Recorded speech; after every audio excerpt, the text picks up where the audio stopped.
Welcome back to my channel. അപ്പം എല്ലാവരും സുഖമായിരിക്കുന്നു വിശ്വസിക്കുന്നു. അപ്പോൾ ഇന്ന് ഞാൻ ഇവിടുത്തെ ഗാർഡൻ സെറ്റപ്പാണ് കാണിക്കാൻ പോകുന്നത്. മമ്മി ലാൻഡ് ചെയ്തിട്ടുണ്ടായിരുന്നല്ലോ. അപ്പം ഡെഫിനറ്റ്ലി മമ്മിക്ക് ഇവിടെ കാണുമ്പോൾ എവിടെ നിന്നെങ്കിലും ചെടികൾ പുറത്തുനിന്ന് പറിച്ചുകൊണ്ട് വന്ന് മമ്മി അവിടെ ഒരു പൂന്തോട്ടമോ എന്തെങ്കിലുമൊക്കെ ഉണ്ടാക്കും. ഞാൻ ഓൾറെഡി എൻ്റെ പഴയ വ്ളോഗിലൊക്കെ ഞാൻ കാണിച്ചിട്ടുണ്ടാവും മോംസ് ഗാർഡൻ എന്നൊക്കെ പറഞ്ഞിട്ട്. നമ്മൾ ബാംഗ്ലൂരിൽ ആ ടെറസിൽ എത്ര മാക്സിമം പറ്റും ആ രീതിയിലൊക്കെ നമ്മൾ നട്ടിട്ടുണ്ട്. അതേപോലെ തന്നെ എവിടെന്നെങ്കിലും നമ്മൾ ട്രാവൽ ചെയ്യുമെങ്കിൽ mummy will be like searching for the plants. എന്ത് എടുത്തിട്ട് പോവാം, എവിടെ നിന്നെങ്കിലും അല്ല മോളിലൊക്കെ പോയി അവിടെ എന്തെങ്കിലും ഉണ്ടെങ്കിൽ അവിടെ നിന്ന് ഒരു ചെറിയ തണ്ട് പറിച്ചാൽ മതി, പക്ഷേ അത് നന്നായിട്ട് കിളിക്കും. അപ്പം നല്ല എന്താ പറയുക, പ്ലാന്റ്സിനോടുള്ള സ്നേഹം കാരണം. അപ്പോൾ അങ്ങനെ മമ്മി ഇവിടെ വന്നപ്പോൾ കുറേ വിത്ത് പാകിയിട്ടുണ്ടായിരുന്നു. പയറിൻ്റെ ഈ ചെടിയൊക്കെ മമ്മി വെച്ചതാണ്. അതേമാതിരി ഇതേ ചീരയുടെ അരിയൊക്കെ പാകിയത്, ചീരയൊക്കെ കിളിച്ച് വരുന്നുണ്ട്. അതേമാതിരി ഇതേ ശംഖുപുഷ്പം, ഇതൊക്കെ ഓൾറെഡി കിളിച്ചു വന്നു. ഒരു 2 weeks ബിഫോർ വന്ന് പാകിയത്, അപ്പോഴേക്കും എല്ലാം ശരിയായി. അതുമാതിരി ഇവിടെയും കുറേയൊക്കെ പാകിയിട്ടുണ്ട്. അപ്പോൾ അതൊക്കെ ഇങ്ങനെ ചെറുതായിട്ട് കിളിച്ച് വരുന്നുണ്ട്. And this is the bamboo പ്ലാന്റാണ്. സാധാരണ നമ്മൾ ബാംഗ്ലൂരിലൊക്കെ എത്രയോ പൈസ കൊടുത്തിട്ട് ഇതിൻ്റെ ഇങ്ങനെ വെച്ചിട്ടല്ലേ മണി പ്ലാന്റ് ആണ്, ലക്കി പ്ലാന്റ് ആണെന്നൊക്കെ പറഞ്ഞിട്ട് അതാണ് ഇത് ഈ കിളിച്ച് നിൽക്കുന്നത്. അപ്പോൾ ഞാനിതെന്ത് ചെയ്യും, ഓരോ തണ്ടിങ്ങനെ പറിച്ചിട്ട് എനിക്ക് ഏതെങ്കിലും ഒരു കുപ്പി കിട്ടുമ്പോൾ ഞാൻ അതിനകത്ത് സെറ്റ് ചെയ്ത് വയ്ക്കും. അപ്പോൾ നമുക്കത് ഇൻഡോർ വെച്ച് നല്ലൊരു ഭംഗിയല്ലേ. പിന്നെ ഇവിടെ നമുക്ക് ജാസ്മിൻ ഫ്ലവർ ഉണ്ട്, അതിങ്ങനെ ഓരോന്ന് പോകുന്നത്. പിന്നെ നേരത്തെ ഇവിടെ ഉണ്ടായിരുന്നതാണ്. ഇതൊക്കെയാണ് നമ്മളിപ്പോൾ ഇവിടെ നട്ടുപിടിപ്പിച്ചത്. മമ്മി ഓൾറെഡി അവിടെ പരിപാടി തുടങ്ങിക്കഴിഞ്ഞു.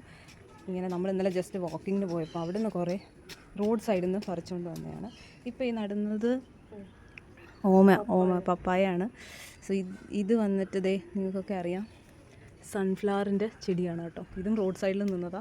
സോ അങ്ങനെ ഒരു 3 ഇവിടെ കൊണ്ട് വെച്ചിട്ടുണ്ട്. ഇനി എങ്ങനെയാണെന്ന് നമുക്ക് നോക്കാം. ഇനിയും കുറേ പ്ലാന്റ്സ് ഇവിടെ ഉണ്ട്. കറിവേപ്പില, അതേമാതിരി ഒരു വൈറ്റ് കളർ പൂ വരുന്നത്, എന്തോ അതിന് പറയുന്നത്, കനകാംബരം. സോ കനകാംബരത്തിൻ്റെ ചെടിയും ഇതുണ്ട്. അതും റോഡ് സൈഡിൽ നിന്നതാണ് കേട്ടോ. നല്ല രസമുണ്ടായിരുന്നു. വീടിൻ്റെ സൈഡായിരുന്നു അല്ലേ. അത് പുറത്തോട്ട് നിൽക്കുമ്പോൾ നമ്മുടെയാണല്ലോ, വീട്ടുകാരുടെ. പിന്നെ മമ്മി ഇത് ഇവിടെ ഓൾറെഡി ഉള്ളതായിരുന്നു, പക്ഷേ ഇത് ഫുൾ വാടി നിന്നേ. നമ്മൾ സ്റ്റാർട്ടഡ് പോറിങ് വാട്ടർ. ഇപ്പം നന്നായിട്ട് ഓരോന്ന് കിളിർത്ത് വരുന്നുണ്ട്.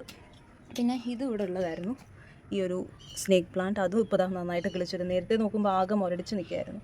ഇത് ഞാനെടുത്ത് കുത്തി വെച്ചതാണ്. ഇങ്ങനെ വരും. പിന്നെ ഇതെല്ലാം മമ്മി നട്ടതാട്ടോ. അവിടെ നിന്ന് ഓരോന്ന് കൊണ്ടുവന്നത് ഇങ്ങനെ പാകി കൊടുത്തതാണ്. അത് സ്ലോലി ജീവൻ വെച്ച് വരുന്നുണ്ട്. നമുക്ക് നോക്കാം. എന്തായാലും ഇവിടെ ഞാനൊരു അലുവേരയുടെ മമ്മി പറഞ്ഞ് എപ്പോഴും നമ്മൾ വെള്ളം ഒഴിക്കാൻ പാടില്ല, അങ്ങനെ ഇതും ബാംഗ്ലൂരിൽ നിന്ന് കൊണ്ടുവന്നേ. അപ്പോൾ ഇതൊക്കെ ഇങ്ങനെ സെറ്റ് ആക്കുന്നുണ്ട്. ഇനി കുറേ നാൾ കഴിയുമ്പോൾ നമുക്ക് നോക്കാം ഇതെങ്ങനെയാവുമെന്ന്.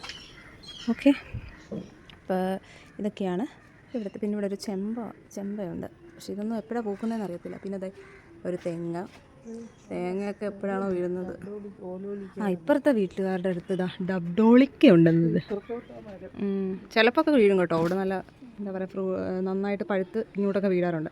അങ്ങനെ വീണാണ് ഇവിടെ ഒരെണ്ണം പൊട്ടി മുളച്ച് കിളിച്ചിട്ടുണ്ട്. ഇനിയിപ്പോൾ എത്ര വർഷം എടുക്കുമെന്ന് അറിയത്തില്ല. അത് ആ മൂലയിൽ ചുറ്റിയോട് ചേർന്നായിപ്പോയി.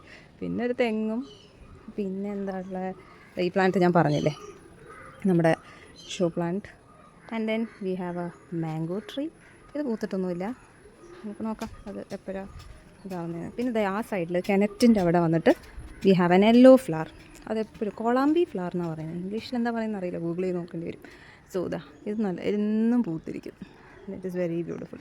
രാവിലെയൊക്കെ ആകുമ്പോൾ ഇവിടെ ഇങ്ങനെ കിടക്കും. ദെൻ വി ഹാവ് കറിവേപ്പില.